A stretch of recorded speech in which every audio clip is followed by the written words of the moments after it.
Welcome to the Deadass podcast.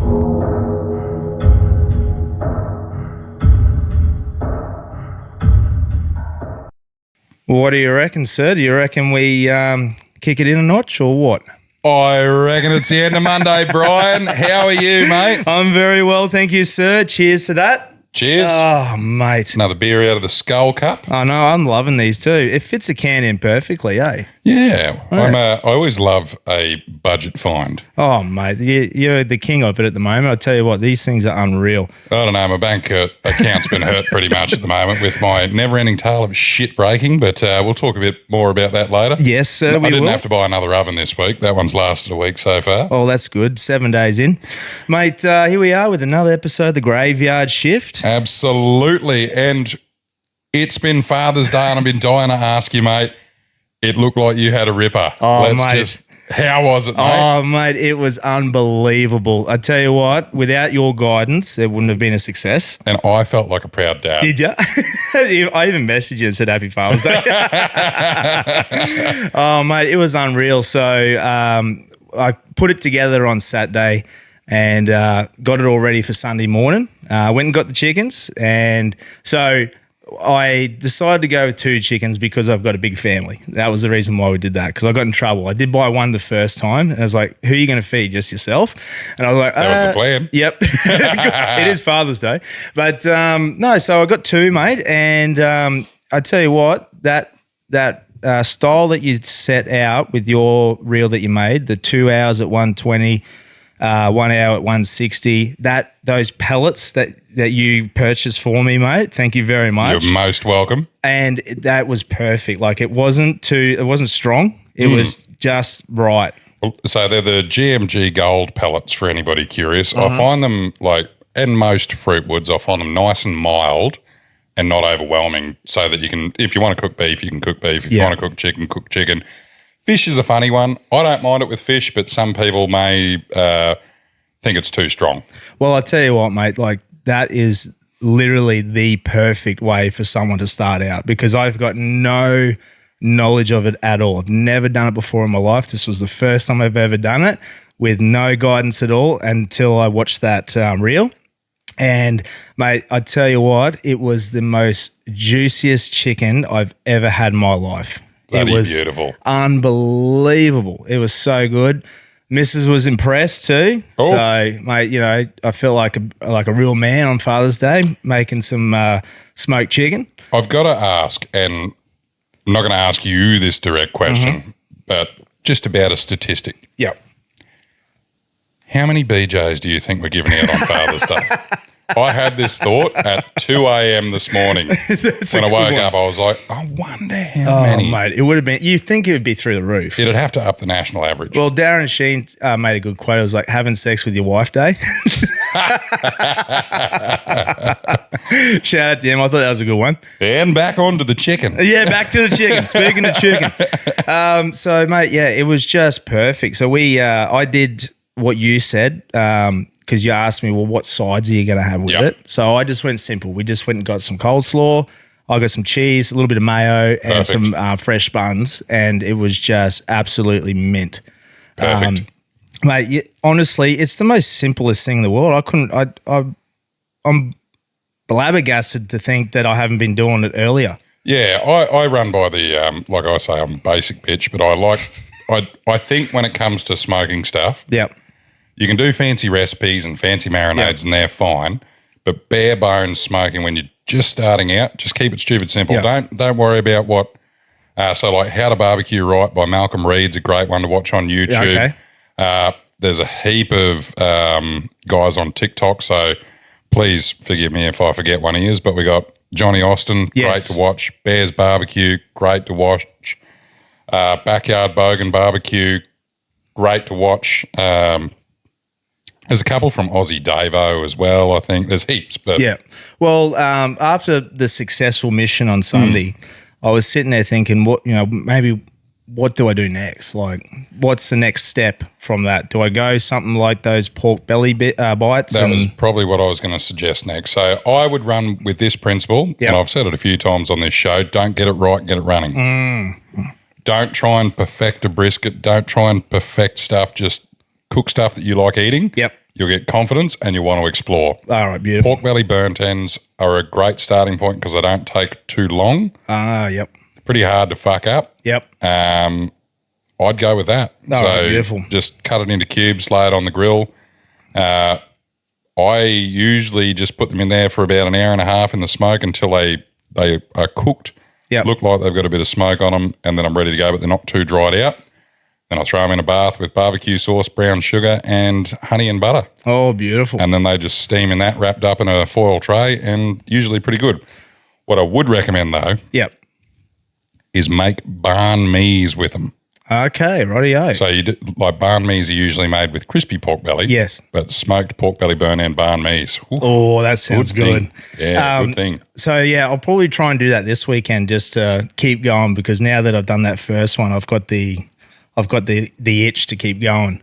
But I actually had a couple of questions for you about that chicken. The first one was, and Knuckles actually brought it up. He said that when after that couple of hours and we opened it up, it looked like some of the ends were a little bit pink, and he said, "Does it look raw?" Now, in my experience with the funeral industry, I know what that is, but I was pretty confident that it was fully cooked. It's just a part of the process when you cook it that way. So you get a pink smoke ring around most things, but chicken seems to absorb it more heavily around the thighs and the darker meats. Yeah. You see it on breast, but not as much. Like I said in that video, you're taking it to like the 80s in cooking temp. Now, I always run by basically the food guide safe temperatures for anything. Now, for a chicken, that's 74 degrees Celsius. I always think the temperature probes have a little bit of room for error. Yes. 1 degree ain't going to kill you. Yeah, good point. So I usually pull it off at 74 and then you'll have what's called carryover cooking. Okay. Where the temperature will still rise. Yeah. Beef is like 63 degrees. However, if you want to reverse sear a steak and have it nice and sort of medium rare after you sear it, I pull it off at 45 degrees internal. Yeah. Then sear it. You can just sort of Google it. But basically, if it's at temp, it doesn't matter what color it is, it's at temp. Yeah, good point. And like stuff like pull apart meats, like if you're going to do a pulled pork, you're getting the internal temperature all the way up to like 90 something degrees, like 98 degrees. So that's sort of where it's at. But yeah, it's just a part of the smoke. Yeah, okay. So when you cut into a brisket, you'll see a nice smoke ring around it. Oh, yeah, of course. Yeah, definitely. Things can still taste good without it. A lot of people would talk about the smoke ring with all the penetration. That's fine if you're in a barbecue competition, but if it tastes good, it tastes good. And the other question was too, because I decided to go with 2 chickens in the smoker, does it change the cooking time much at all? No. No. So with the smoker, like a pellet-fed smoker, where the temperature probe is in it, obviously your chickens, like one chicken has a different thermal mass than 2 chickens. Yeah. And that just means how much energy it takes to heat up that much stuff. So if they're separated and you've got airflow around them, yes. If you slap them both together, then yes. Yeah. It's going to take longer to get it through, especially if you've got like a pork roll. A pork roll will take longer than a flat pork belly. A spatchcock chicken will not take as long as a whole chicken. Yes.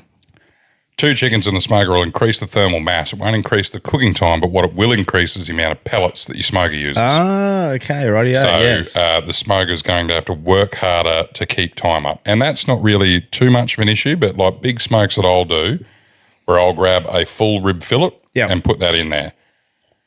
That a full rib fillet that's like 3.5 kilos, you're looking at like 250 grams a person when you're eating it in bread rolls, and that's a lot of food. So, you know, you're feeding like 15 people out of one. So if you've got like 40, you're going to chuck 3 in there.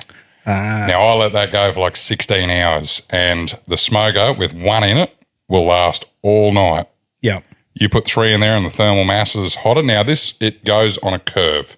Okay. As they start to adopt heat, you'll use less pellets. But right at the start, when you've got like something at 6 degrees in a smoker that's trying to keep it at 135, works harder. So you'll actually use more pellets. So I find when I've got 1 in there, Don't have to get up in the night. Put 3 in there. Got to get up at about 5 a.m. and put pellets in. That's the same principle with cremating. So if the temperature in the incinerator is room temperature, that warming up period, the gas is just going full pelt. Once it's actually up to temperature, it's just a constant feed at a lower pressure or lower rate. Yeah, 100%. So I guess the principle's exactly the same. So in the smoker, I just find airflow is a big thing. Yep. So with some things, you may have to move the objects. Okay. So if you've got a chicken on the left, chicken on the right, yep, I'd recommend it halfway, like after that first 2 hours, switch them around. Oh, that's a good idea, yeah. Because it'll be hotter at one end than the other. Good point. But overall, it'll be pretty. Yeah. We're not playing for a sheep station. No, it'll be true. fine if you don't do it. But like if you are trying to go for absolute perfection, you will find that you'll have hot spots. I got a lot of compliments about the name of it, Little Creme. Little Creme, I love it. I love it. And I decided I'd name the chicken method. Yep. We're going to call it the Trusty Chook because she's trustworthy. One. Bloody oath. We're 2 from 2 now, mate. 2 from 2, mate. So I'd love to see if anyone else in the Deadass community follows it as well and has a crack at it. I'd love to see some response from it. I've had at least one person message me and say that they gave it a crack and they loved it. Oh, there might have been 2 actually, but really? Good to see that people are getting on the smoke chook method. And how's that for a bit of role reversal this weekend, mate? Hey, about that. So, since you were on your bloody smoking extravaganza, yes, I was at a wedding on a wedding reception on Saturday. Yes, I should say, and it was at the Leagues Club. That was good, great. Yep. But I thought, well, since you're taking up my hobbies, maybe I should take up one of yours. Now, I know it sounds a bit ridiculous because I work in the mines and a lot of people actually don't believe me. Yep. I don't gamble. Yes. I could tell you the times that I've actually gambled. The only bet I've ever put on a horse is Yabby Pump. Oh, really? Under the direction of Tom Dale, and you were there. That's right. And what I said is it's only because it's their horse, and once I lose that money, I'm never going to bet on it again. Yep. I have bet on the Melbourne Cup, but I got somebody else to do it for me because I didn't understand how it went. Everybody was doing it for work, so I just chipped in the $5 like everybody else. I bet on Corey Oates to score a try in the very first game that he ever played for the Broncos. Yep. And I did the exact same for Cameron Munster because they're both, I went to school with them. Yep, okay, sweet. And it was just, fucking bit of good juju. And then I've played the pokies 3 times. One was at the Lakes Creek Hotel. Geez, that was a long time ago. Yep, when I first turned 18. Yep. Second one was at the Perth Casino. Yep. Because when I first did FIFO, the boys in my very first week went to the casino and I didn't know how to do anything. So I played a poker machine the second time. And then this weekend was the third. Wow. So I thought I'll take the piss here and I'll record it. And it was really funny. And I had Jamie with me and I had the $50 in my hand, which is exactly what you do. Yep. And I went in and I felt which one was the juju and I saw Golden Bong, which I found out is Golden Gong. But, I like my version better. I do too. And put it in there and I said to my lovely assistant, pick the numbers. And she picked, I think it must have been 1 cent bets or something. I didn't pay too much attention. But I said, no. I said, Brian does $5 slap. So I pressed it and did the $5 slap. Bang, press a button, got the feature. The very first spin first spin. Oh, you couldn't write that, eh? And then I had an awkward moment. I couldn't write it. I thought it was fucking hilarious because everybody started to crowd around at that point because I was just pissing myself laughing. Oh, mate. That's unbelievable. I did not know that you need to put a card in the machine like from the Leagues Club to go take that money out and then take it over to them to pay it out. Yeah. And then they started laughing at me. And it was great because that ended my gambling career. I was like, well, I've won. So you're in profit. I'm out. So I walked outside and I bought a beer. Well, mate, I tell you what, at least tripling your money, that is statistically, that is unbelievable because for the folks playing at home, I did one bet of $5 and the machine gave me 110. Yeah. So I technically pulled 105 out of the machine minus 10 cents, 104.90, plus my initial investment. Yeah. So that is, mate, the rate of return on that is bloody really good because, like, statistically, like everyone knows, like poking machines, you're going to lose, like regardless. But it just depends on how much money's gone through the machine, what time of the day it is, what the bet is. There's so many different factors of how it works. But The only thing that, and like I don't promote gambling, but the only thing that I've ever done that I've found seems to be the best is just short and sharp. Just go hard, quick, and then you either win or you lose. And then either way the outcome is just walk away. My theory was if you want to gamble on the pokies, just give either Brian or Brett Hanley your money. Because they're going to fucking win it out of the machine whether you put it in there or they do. Mate, when you sent that to me, I was in tears because you couldn't have timed it any better either. The whole way you did it, like, no, Brian said $5 and the very first spin, bang, you get the balls. I could not believe it. It was just, oh, shit, that was funny, mate. That made my day. And I finally got to say the phrase, why do they call it gambling? They should just call it winning. Fucking hope. Oh, mate, that fucking made me laugh. It was just so funny, just the role reversals over the weekend. We both had a win. It was great. It really was fantastic. And, did you do much else for the weekend, mate? On Sunday, caught up with my sister and her family. Oh, yeah, nice. Which was good. Went down and saw the old boy down at Keppel Sands. He was selling tickets. So yeah, of course. I saw him briefly and bought him a meat pack for his Father's Day. Nice. So he was happy with that. Yeah, bloody a lot of bloody cooking meat this weekend. And then we were catching up with Brooke, Jane, Adeline at their house, but they were sort of doing a bit of nibblies later on in the day. Yep. So I was like, I'll go out for lunch. I won't say where it was, but I had the worst fish and chips I've ever had. Oh. It was terrible. What was wrong with it? It was about the size of the palm of my hand, and it was so overcooked that it curled up. Oh, no. It was just terrible. So what I will say from that, I've had really good fish and chips at the Bursey and also at the Oxy, and I've had good fish and chips at the, I think it might have been the Brunswick. Brunswick, last couple of times I went there, I always had good fish and chips. But anyway, I'd go to the Bursey probably because it is closer to home for a start. But of course, Anywho. No. But that was all I did. And then last night I reverse seared a tomahawk on the Traeger. Only a little one, but just for dinner. So I had a bit of food for this morning as well. Oh, nice, mate. It was good. Oh, geez. Made so sort of ate half last night, and then today I put half on a sandwich. Great. Well, I've got some leftover chicken as well, so I'll be making some rolls tonight. Good thing. Good thing. Mate, speaking of the cooking front, we've actually had quite a few legends send us in some stuff here. So yes, we have a smorgasbord. We might as well get in and have a little try of it. What do you reckon? I reckon we start with a cold one because it's been sitting there for a little bit. And I'd hate to do it the injustice of letting it melt. So let's start with that. I'll get a couple of spoons for us. Shout out to Isaac. He makes some homemade ice cream. So he brought this in during the week. He said, give it a crack and see what we think. I'm very excited because me too. I'm a big ice cream connoisseur. Ooh. And I've had one crack at making it myself. Have you? And this one has colour to it. So it looks like he's done a lot more than what I did. So I'll grab us a couple of spoons and we'll give it a dig, eh? Perfect.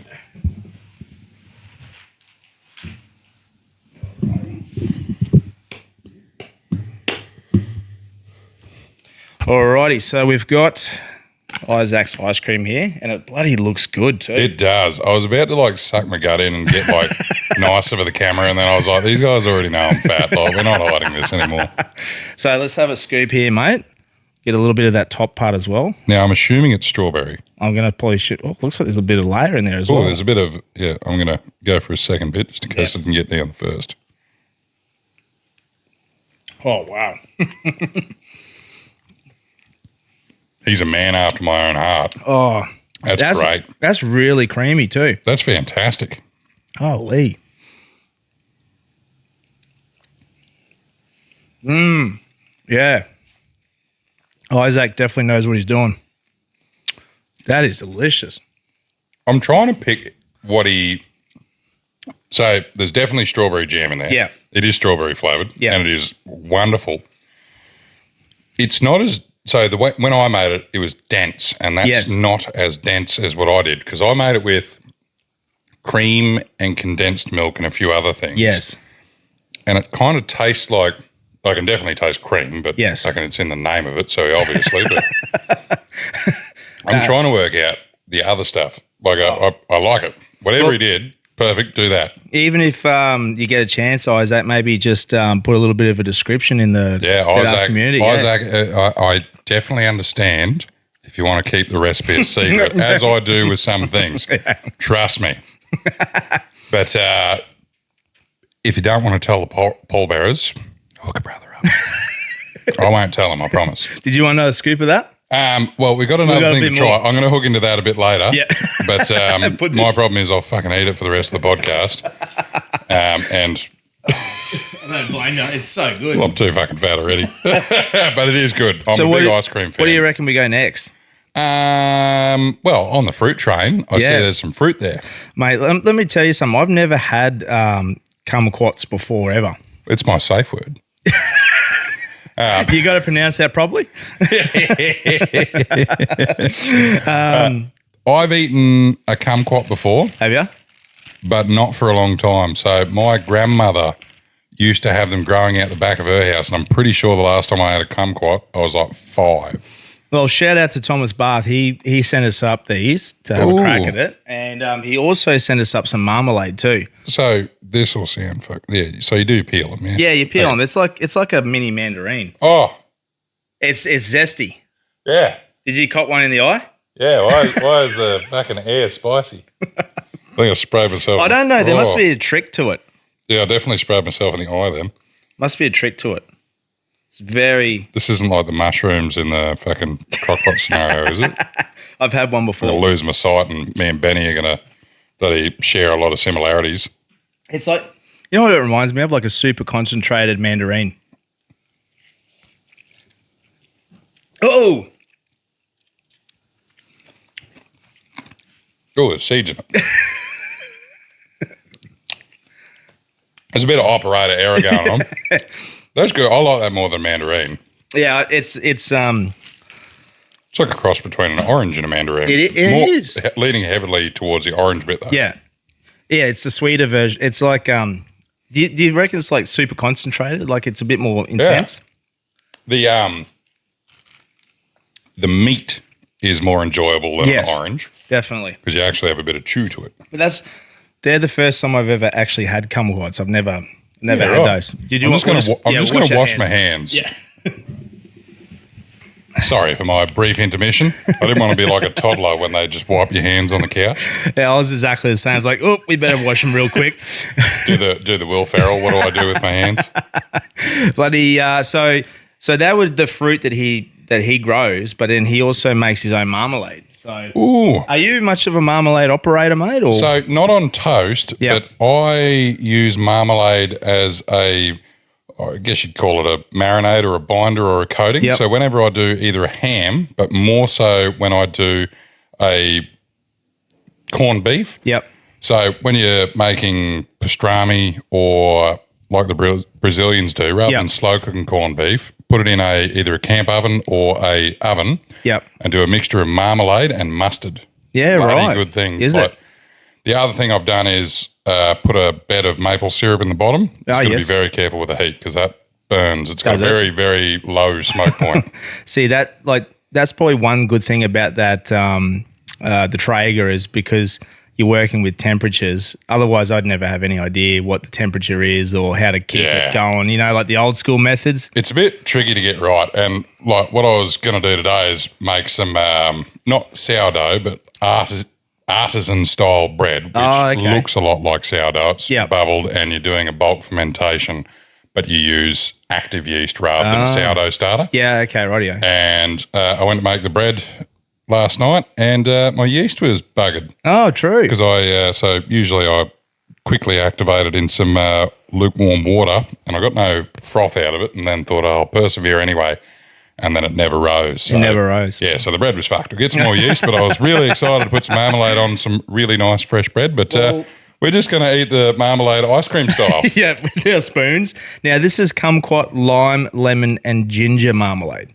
Now, I don't know whether you take a whole scoop or if you just sort of dip it in a little bit. I'm not too sure. I'm not sure many people would know how you're supposed to eat marmalade without. You know the thing that pisses me off about Vegemite? When when they get someone from overseas to try it, they always give them a spoonful of it. Like no one in Australia does it like that. Like you have it like you put a little bit on your toast and stuff like that, but not a full scoop in a spoon and get you to try and eat it. That's good. I was actually worried that that'd be very sickly sweet. That reminds me of ginger nut biscuits. It does, yeah. Like that amount of ginger in it. Yeah. But it's good. No, that's nice. I think I like, because I've got nothing to compare it to because I don't really eat kumquats, but I was expecting it to be like orange ginger marmalade. But it's sort of got like a little bit more of a... Is it sweeter? Yeah, I think the citrus, like the zest is stronger in it. Yeah. And that probably comes from the fact that the kumquats are a bit more concentrated in the peel, but it's good. How good's that, mate? That's very good. Oh, shout out to you, Thomas, mate. I appreciate it, brother. That's Look at people sending us food. I know. This is great. I know. This is what I dreamed of. This is what I dreamed of. Send us beer. Yeah, that's the next thing. Don't worry about that. We steal Coles. Yeah, that's it. I actually I stole Cole's last beer just before. Oh, did you?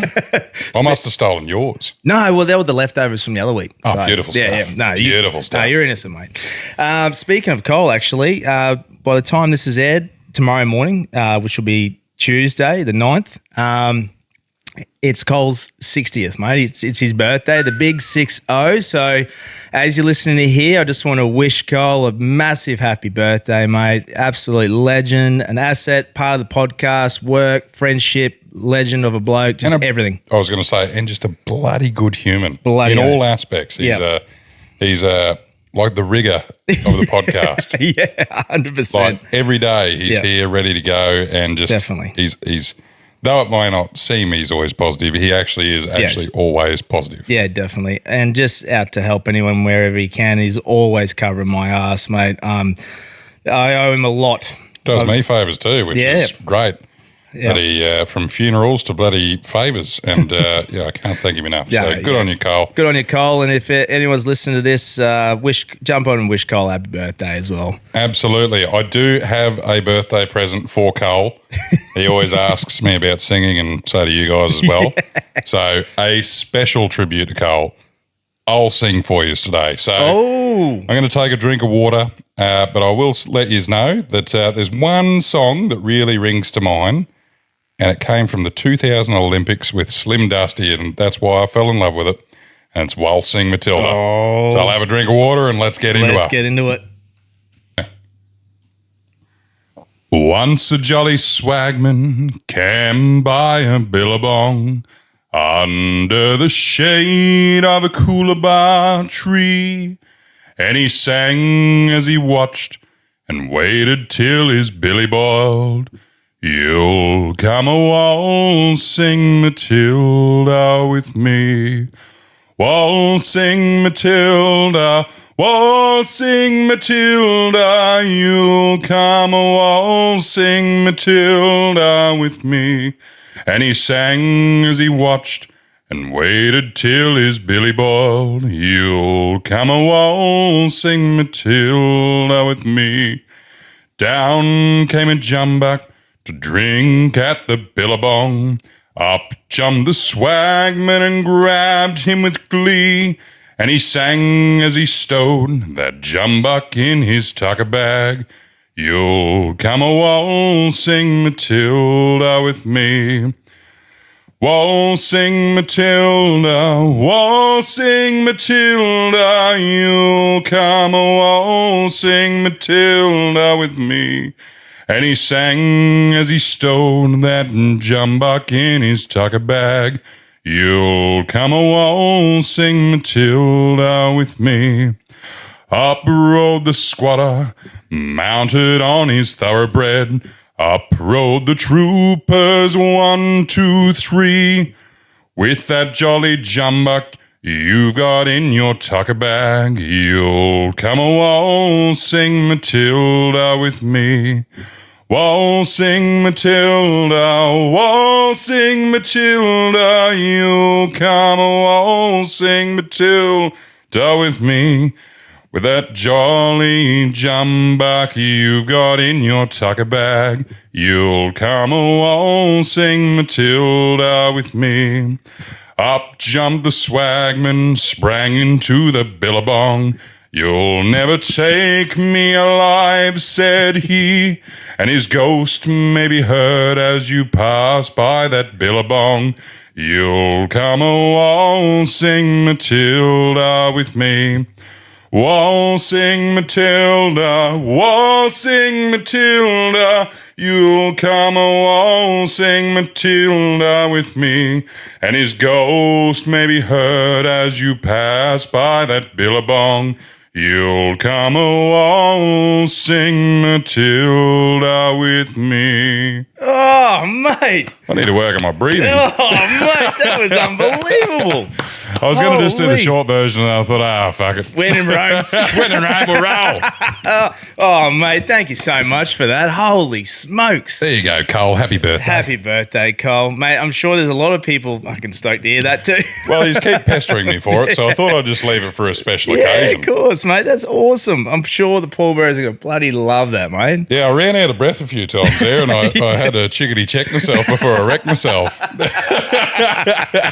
Mate, that's bloody great effort, mate. No, cheers for that. I'm sure people are going to be stoked with that. Well, I had to do something different because I sang you happy birthday. You did. And I sent Tommy a video of me singing him happy birthday because I knew New Year's were up in the territory. So I was That's like, right, I don't want him to see it 3 weeks from now. Mate, that's unreal. No, that's bloody awesome. I'm sure everyone's going to bloody appreciate that, mate. Well, that's good. Yeah, bloody oath. And I believe that we've got one more thing to try. We do, mate. And shout out to Curly. So this was strategic. There was no. So this one's beef jerky, and there was no way I was eating beef jerky that's dry and then trying to sing.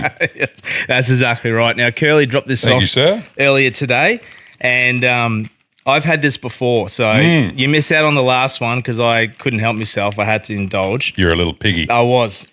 So he bought 2 around this time. I said, don't open yours. We'll have mine, just because I felt a little guilty. But, mate, I love this. Meanwhile, I'm just chewing into the microphone. What do you think of that? It's good, eh? I'm trying to pick what's on it. It's vinegar that he's put in there. Yeah, that's good. Yeah. I was like, there's a tang to it. No, that's really good. I like it. It's full of flavour. No, and it's not hot. And he's cut it well too because it's not tough. No. It's pulling apart. So for those in the camera, at least it pulls apart like that. Oh, mate. If you cut it like with the grain, it can be very difficult. You've got to actually cut it with a knife after the fact. Oh, that's mate. great, Curly. Well done. Yeah, shout out to Curly, absolute bloody legend. Yeah, so I was excited, mate, because we had some bloody legends send in some treats for us to try today. That's a fantastic idea. So I love it. my favourite is probably going to go to the ice cream. Yep. And as a fat man, you probably picked it. But, man. Well, we got a little bit of taste of everything, didn't we? We Like did. Sweet. We sort of went breakfast, lunch and dinner there. We did, didn't we? Mate, it was real treat. So thank you so much to the legends for that. I believe you've actually got another recipe. I do. So this recipe is brought to you by On Track Meals. Yes. Now, if you have not got the ability to cook, whether it be because you haven't got a cooking appliance or you just don't feel like it because you're on a camping trip, out with the boys having a few beers, good thing. Or ladies, usually allowed to go camping as well. But jump on Track Meals and 10% discount if you use Deadass at the checkout. Definitely. Yep. Everything supporting the pod goes a long way and we appreciate it. 100%. And supporting local family business down there in the southeast Queensland. Yep. And we can vouch for the meals ourselves. Like, they are absolutely bloody delicious. Yeah.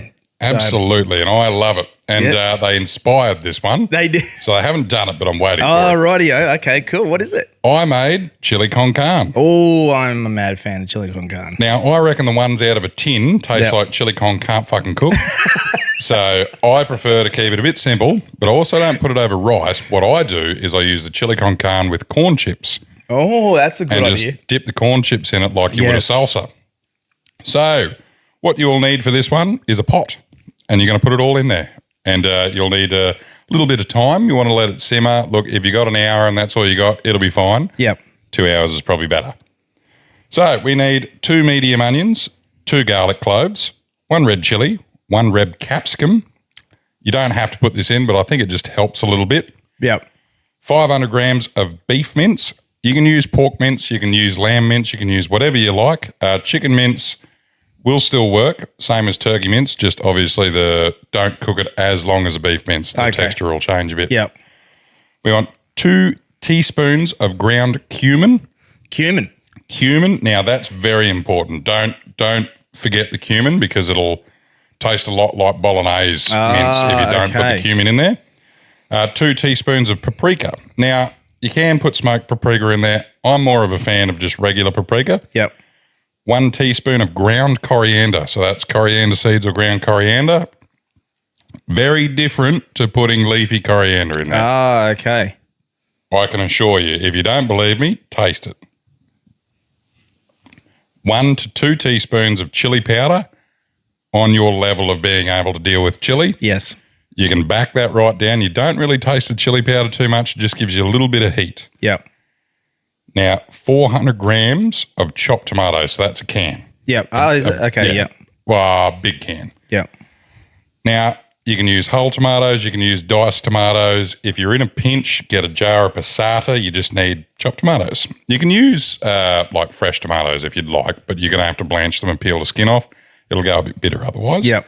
Now, a can of red kidney beans. Yeah, red kidney beans. And you want to wash them. So if you want to go very basic, just crack the can, pour the juice out, fill the can up with water, pour it out, fill the can up, pour the water out. It just gets rid of that sort of briny taste to them. Mm-hmm. You want 250 mils of beef stock, or you can just put some water in there and then put some an OXO cube or some Bonox or something. You want a teaspoon of sugar. That's going to cut through the acid. Yep. So I use brown sugar. So that's just we're putting a lot of tomatoey bases in there. I use a bit of tomato paste, not too much, probably about a teaspoon, and you can garnish it with fresh coriander if you like, or you can leave it out. Yep. If you have an absolute aversion to coriander, just leave it out. Okay. Same as the powder. You can leave it out. It won't matter too much. Now, I like using sour cream just to top. Up to you. Yep. And I use corn chips. I like the round ones. Now, what we're going to do is we're going to get the pot on a medium heat and put some oil in it. Doesn't matter what oil. Add the onions and cook them for about 5 minutes until they're soft. Then you're going to add in the garlic, chili, and capsicum. Don't add the garlic at the start. If it burns, it'll go bitter. Yep.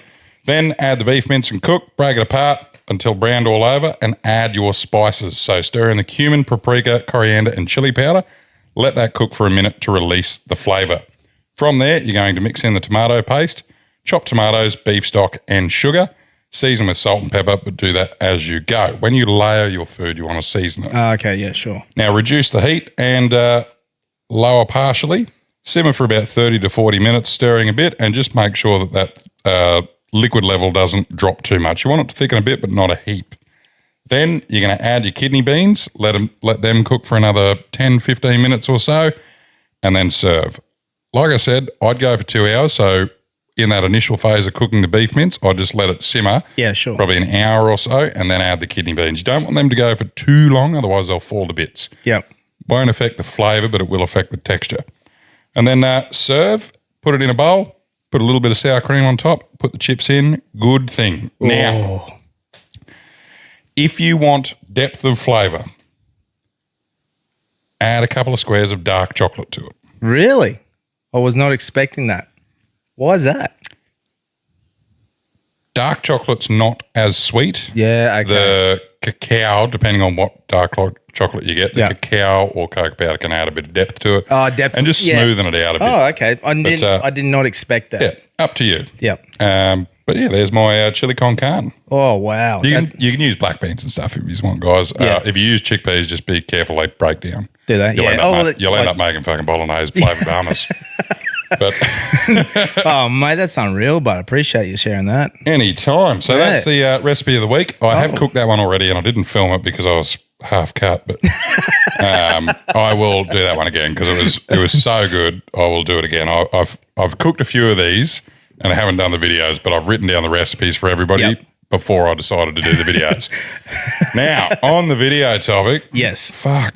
I've had a really bad run with appliances dying. Yes. And the latest one has been my laptop. Yes, and we've been discussing that, haven't we? About laptop choices and stuff like that. And so I use a laptop for work, but that's obviously owned by the company and it's on an external server and all that sort of stuff. So it is no good for editing. It actually cannot even play 4K video. It has a heart attack. So I was using the computer that I used to use for, think like when I was plugging in an engine. So for us, like for diesel mechanics, a lot of us, we use inline 6, ET, Insight and stuff like that. So I had a good laptop for that, and it's finally fucking died. It's upset me a bit. Yeah. Because I lost a few programs, but the other thing I lost was all of my progress with editing videos. Yeah. I still have all the base video. Yes. So that's fine. I haven't lost anything that I can't make again, but it's just set me back a bit, which is annoying. Of course, yeah.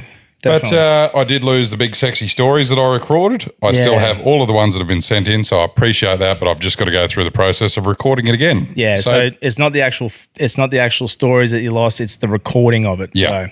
So the lesson here is, people, get a backup hard drive. I back up the raw footage on hard drives, and anybody who edits stuff will know that it doesn't go well if you're trying to pull it off a hard drive and save it back to it. Yes. So I actually saved everything to come to the computer, and what a fuck up. But I bought a new laptop. And she's a beauty. She is a beauty. So I'll give a quick shout out, not to a business, but to a human. But if anybody knows him, it's Ben from Harvey Norman. Legend. So one of the employees, not the owner. Yep. You can get this at any shop. But one thing I do like to shout out is people who just make my life easier. And he made my life easy. That's all we want. Because he was cool, calm, collected, casual, and I am a Neanderthal. So he put up with me asking silly questions. He was very helpful. So if we ever cross paths again, Ben, thank you very much today. Shout out to you, Ben. But I bought a Acer Predator. Yes. Helios Neo 14. Now, for those of you who are going to send me a message, I'll just read out the specs so you know. So you know what I bought. So it's got an Intel Core Ultra 9 processor, 185H. The screen is 165 hertz, 14.5 inch. It's got an NVIDIA GeForce RTX 4070 with 8 gigabytes GDDR6 dedicated VRAM on the graphics card. It's got 32 gigabytes of LPDDR5X memory, so the RAM. I have just bought another 32 gig to upgrade that to 64 gig of RAM. The storage is a solid state 1 terabyte hard drive. I don't think you care what the battery is. But you actually sent it to a couple of people to get some verification. Yes, and they all said it was I sent it to the chin beards to make sure that it was okay. So apparently it's a good one. And after having a little bit of a play before the pod, it's definitely a lot quicker and awesome. sooting through. So one of my major holdbacks was when you're scrubbing through the footage. My old laptop really, really struggled. And I'd have to wait. So it hurt me. It wasn't a cheap investment, but it was, as I saw it, a commitment to ongoing content. Yeah, so definitely. A bit like the pair of us. Like, that's it, mate. You know, when you buy roadcasters and stuff like that, it's you're fucking in it now because it's a lot of money. So and it gives you that little bit of oomph to be consistent and give it a crack. So yeah, and we were having a chat before the podcast about how much we've been enjoying this little adventure together. And I guess the best way to do it is invest in it heavily. As far as us doing vlog stuff, I want to be able to keep on top of that and punch the content out for you guys. And for those of you who probably know this, being that the pod was rolling for a couple of hundred episodes before my big ass come along, Brian edits the podcast. So I need to pull my weight. No, mate, it's always a pleasure, never a chore. The thing is too, speaking of bloody amazing humans, mate, we've got another one this week, haven't we? Yes. So this one was sent to me, but I had actually seen it before. Shout out Infographic Show. Oh, I love that. I bloody love that, eh? So I've written a little speech here. I've tried to get a bit more theatrical because you guys actually told me that you enjoy it when I write a little bit of do a bit of homework. Oh, I love that. Homework's appreciated. Oh, look at you guys stroking my autism. I don't actually have it, but maybe. Self-diagnosed. I've never been checked, so maybe. Maybe. Me too. My eyesight could be better though. This is why I bought the iPad rather than running the phone. Some men are born to be warriors. They don't just serve their country. They live for the fight, they thrive in the chaos, and they carry themselves with a kind of fearless madness that makes them unforgettable. Today's amazing human is one of those men. Lieutenant Colonel John Malcolm Thorpe Fleming Churchill. Wow. Won't be reading that out too many times. I will be shortening it because he's better known as Mad Jack Churchill. Mad Jack Churchill. Mad Jack fought in World War II, but he didn't do it like anyone else. While most soldiers carried rifles, he carried a longbow, a Scottish broadsword, and his bagpipes. And he didn't bring them as gimmicks, he used them all. Wow. In 1940, during an ambush in France, Mad Jack became the only confirmed archer of the entire war. He loosened an arrow from his longbow and killed a German soldier instantly, and that is the only recorded medieval kill in the middle of a modern warfare. Holy smokes. His sword was his real calling card. Mad Jack was once quoted, "Any officer who goes into action without his sword is improperly dressed." And he meant it. In Italy in 1943, with just a handful of men, he captured 42 German soldiers. How? He stormed in with a broadsword raised and charged them down. The Germans, so stunned by his lunatic charging, they dropped their arms and surrendered. Wow. Now, the bagpipes. Before a raid, Mad Jack would stand in front of his men and play a tune announcing their attack. Now, imagine being a German soldier in the dead of night and hearing bagpipes growing louder and louder, and then suddenly seeing a man with a broadsword leading a charge. Oh, wow. I don't reckon terrifying would even cover that. Yeah, definitely. Unfortunately, though, even legends bleed. In 1944 in Yugoslavia, Mad Jack's unit was wiped out and he was captured. The Germans sent him to Sachsenhausen concentration camp.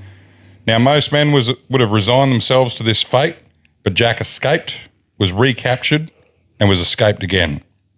This time, he walked nearly 150 miles through hostile territory to reach safety. Wow. Now, when the war ended, war in Europe ended, sorry. Yep. He was being shipped to Burma to fight the Japanese, but then the Americans dropped the atomic bombs, and his reaction was, if it wasn't for those darn Yanks, we could have kept this going for another 10 years. Holy smokes. He lived for the fight. After the war, he wasn't done chasing it. He was stationed in Australia. He discovered surfing, brought it back to Britain, and even served the mighty Seven Bore, one of the strongest tidal waves in the world. He served in the army until 1959, then retired, having lived a life that reads more like legendary than a biography. Wow. Now, there's a few things that set him apart. In 1943 at Salerno, Italy, Churchill was leading a commando attack against the German forces. When his men was eventually overwhelmed, many killed, and when he was captured, instead of panicking and begging for mercy, he pulled out his bagpipes and sat calmly down to play the Scottish tune, "Will You No Come Back Again," which is a traditional farewell song about excited Jacobites longing for their prince to return. So as the Germans surrounded him and took him hostage, he played the bagpipes. Wow. Holy smokes. It's actually wild. So he kept on applying for different units to keep himself in the war. Yeah. He was in special forces units. He was in everything that he could take. I don't know. So they actually, this is what's wild. The Germans let him finish playing. You're kidding. Yeah. I don't know whether it was because they thought he was insane, fearless, both. But before he was sent off to the concentration camp, they let him finish playing. Maybe it was a bit of like out of respect, because I know that even though a lot of those were fighting each other, I know that there was sort of like that code of respect that they had for each other. Like, a bit like when they wouldn't shoot people in parachutes and stuff like that. Yeah, man, that's insane. I was thinking like, because he would have been doing that bagpipes every time before they went to storm. And I'm sure, like, you know, he would have built a reputation. So you're out there in the dark, and next minute you've heard of this guy, and next minute you start hearing these bagpipes playing. I would be freaking. Could you imagine hearing that after hearing the story of how this lunatic with a broadsword stormed a dugout and captured 42 German soldiers the day before? That is crazy. Fucking hell. Holy shit. That's a good story. That's a really good yarn. Good yarn hearing someone. And that, speaking of good humans, shout out to CTC. They sponsored this part of the episode. So thank you. Some would say he is the biggest sponsor of good yarnsmen in the world. Definitely. 100%. That's the common denominator with a lot of podcasts. I would say he protects more yarnsmen's domes than sunscreen itself. Well, yeah, that's a good statistic. I would put money on that statistic for sure. I feel like we're going to have to refer to him like Jeremy Clarkson does to the Stig. That's a good reference. Now this week, the amazing human of the week is brought to you by somebody who believes that skate shoes are communism. That's so true. Oh my God, that's brilliant. Oh mate, what a great amazing human of the week. I really enjoyed hearing that one. I'm more blown away than anything, really. So am I. I would urge people to go type into YouTube Mad Jack Churchill infographic show. It is fucking wild. I'm actually going to look at that tonight. Bloody, Speaking of which, what do you got on this week, mate? What's happening? So this week, doing a little bit of sorting out, and then on the weekend, heading to the grassroots, mate. Oh, really? Back to Clermont. Oh, here we go. Oh, where the bloody Bryants are born. We've sponsored the Saraji football team of all places. Yeah. There's about 6 billion mines to choose from. That's one we chose. Yeah, nice. And we're going to go watch them play footy in the Battle of the Mines on Saturday in Clermont. So, beautiful. This will be aired before that. So anybody definitely. who's up there, feel free to come say good day. You'll be able to pick me out of a crowd because I'll be there with a truck. So come say good day. We'll be there with our northern team as well. So, Oh, that'd be awesome. More than welcome to have a chat and a yarn and all things mining and football, really. Beautiful, mate. Speaking of football, I know you might not have watched it, but Tegan Berry's try for St George, so that's the women's game. Yep. She's the fullback of the women's St George team. Bloody outstanding work. Really? Now, I'd also like to have a moment of silence for any Newcastle Knights supporters because fucking hell, didn't you guys have a bad day? What's that, 60 points? 60? Jeez. So, another thing. Yeah. On that, just before we wrap up the food front, which we did a while ago, I'm going to make some gravlax, which is beetroot cured salmon.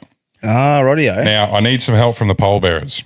Yep. I cannot find a full side of salmon in Rockhampton. If anybody knows of a full side of unmarinated fresh salmon, let me know.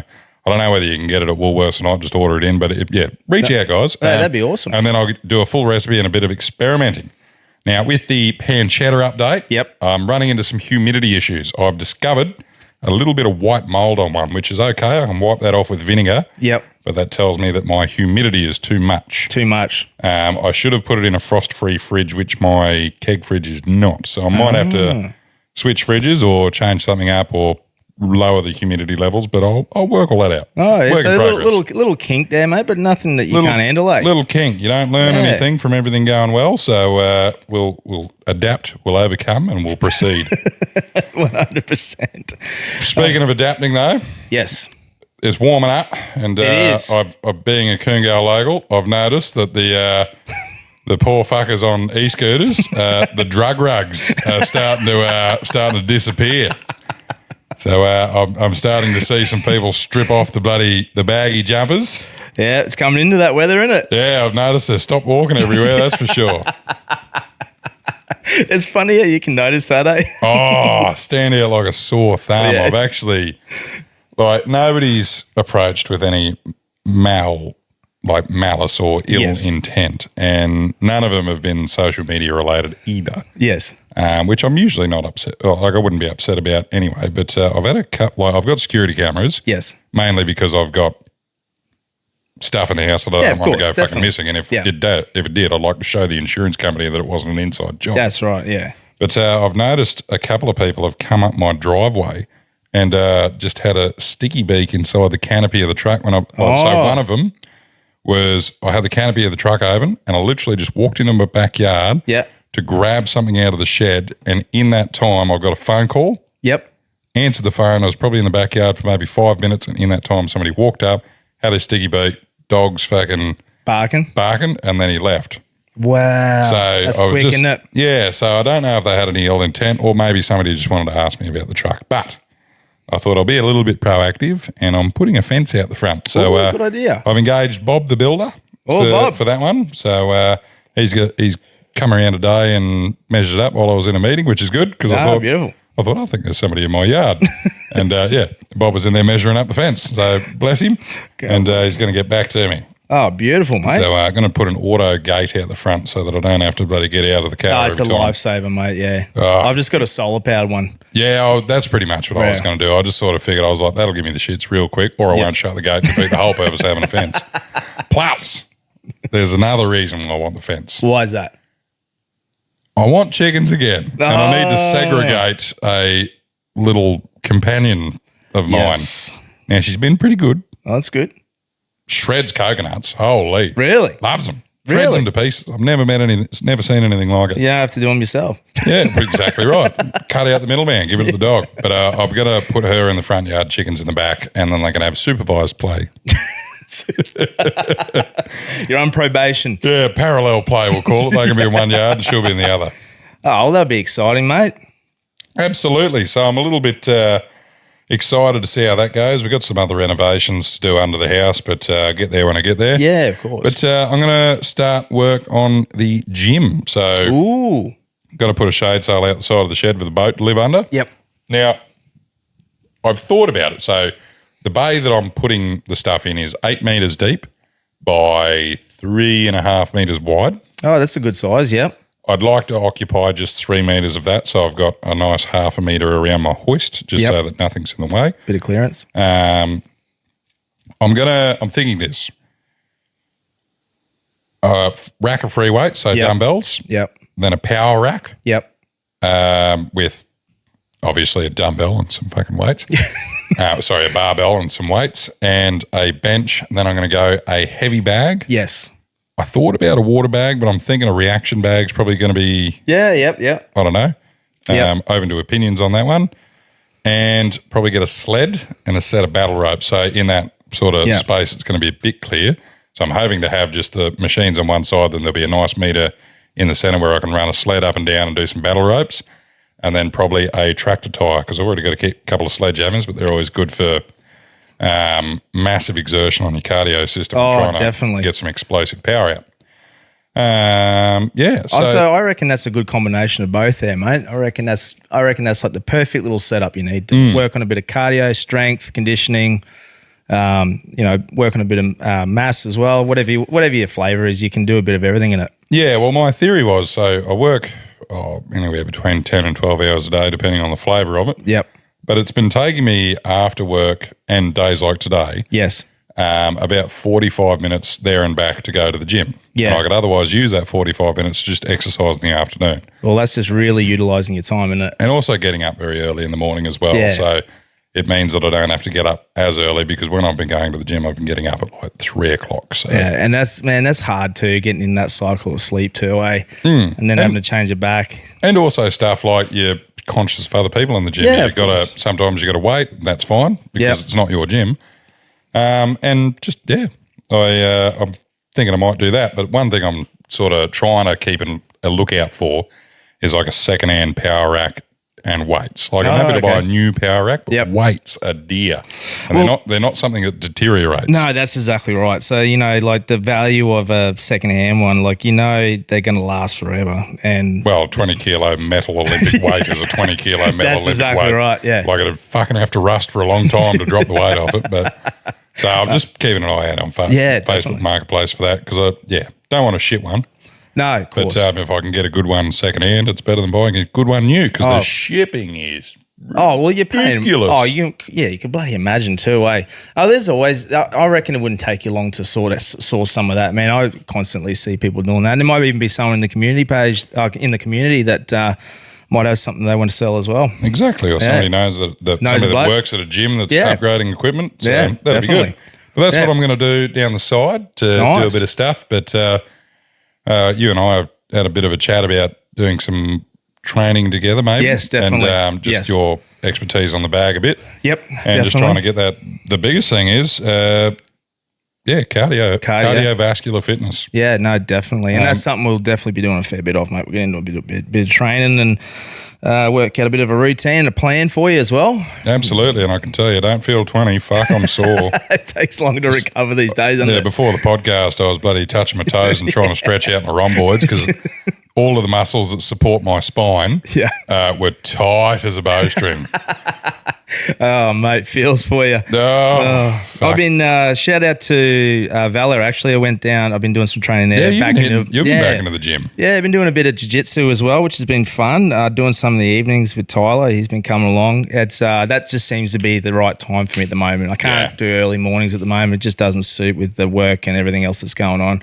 Been doing a bit over there. Went down to the Revs. They had a grappling competition down there at Yeppoon Town Hall. It was great seeing all the lads down there have a bit of a couple of jiu-jitsu matches. Caught up with Borgie from Mackay MMA. He's always a legend. It's always great catching up with him, having a bit of a chat. And obviously the boys from Valor having a crack, and just a bunch of good people doing things down there.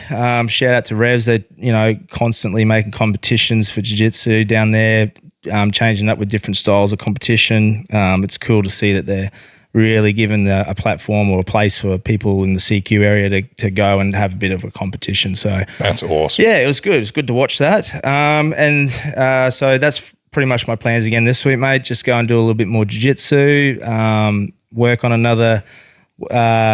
do another smoke and also just do some general stuff that's been sort of lingering that I need to catch up on, seeing as I'm not sort of going anywhere for a while now. So yeah, that's about me, mate. That's all I've got in. So that's pretty much it for me, except I will give one quick update. Yes. Veggie garden is still intact. Oh, beautiful. And growing. Oh, excellent. The only update to really give anybody, because nothing has really happened yet. Yeah. The tomato plants have started to flower, and I have staked them. So beautiful.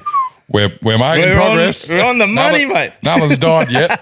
Actually, one other quick shout out too. The merch is in progress of getting made.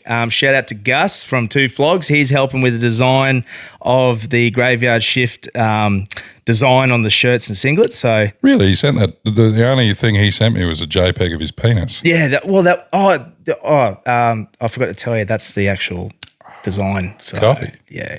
Right. Can we like stretch it out a bit? Or?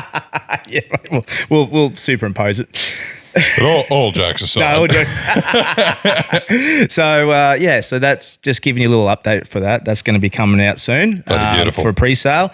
And this will be aired today. Keep your eye out for Thursday's app. Cole and I are jumping on another morning show. So something to look forward to. And I see there is questions coming through already, which is good. Yeah, so if you want a question answered for the morning show, we've put Cole put one up there in the community page. So absolutely, and if you've listened for this long, then you're obviously interested. Just remember, we do put all of the episodes up on YouTube, yes, and there is the Deadass community on Facebook that you can join if you'd like to post some stuff up, ask some questions, show us some cool stuff. Yeah, bloody oath, we're all for it, and it's been great.